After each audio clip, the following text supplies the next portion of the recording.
Welcome to this comprehensive guide on AFCI and GFCI protection, essential for modern home electrical safety. This video is for electricians, engineers, and homeowners.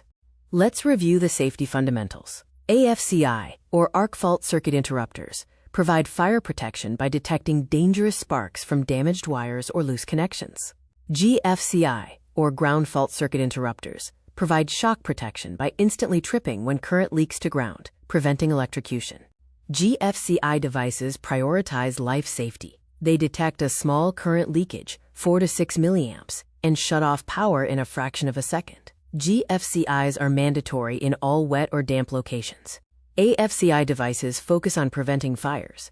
Arcing can reach extreme temperatures, easily igniting framing inside walls. AFCI detects sparking wires and protects against risks from loose terminal screws or cord damage. The kitchen requires dual protection because both water and high-power appliances exist.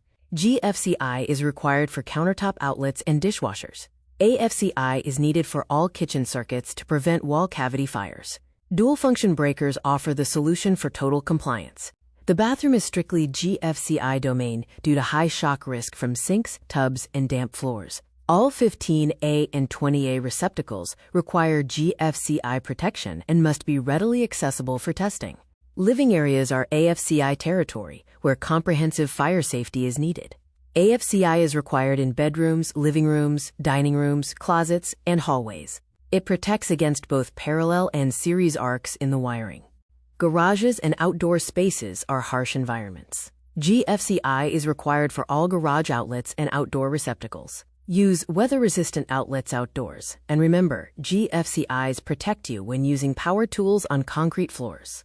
Manufacturers often color-code test buttons to identify devices. Yellow or white buttons are common for AFCI breakers. Red or black buttons are for standard GFCI. Purple or blue buttons are frequently used for dual-function devices. Always check the printed label. This quick reference table summarizes best practices by location. Remember that both AFCI and GFCI are mandatory in kitchens and laundry areas. For maintenance, press the test button monthly and replace the breaker if it doesn't trip. If you experience frequent nuisance tripping, consult a licensed electrician. For older homes, AFCI installation might require rewiring due to sensitivity to shared neutrals.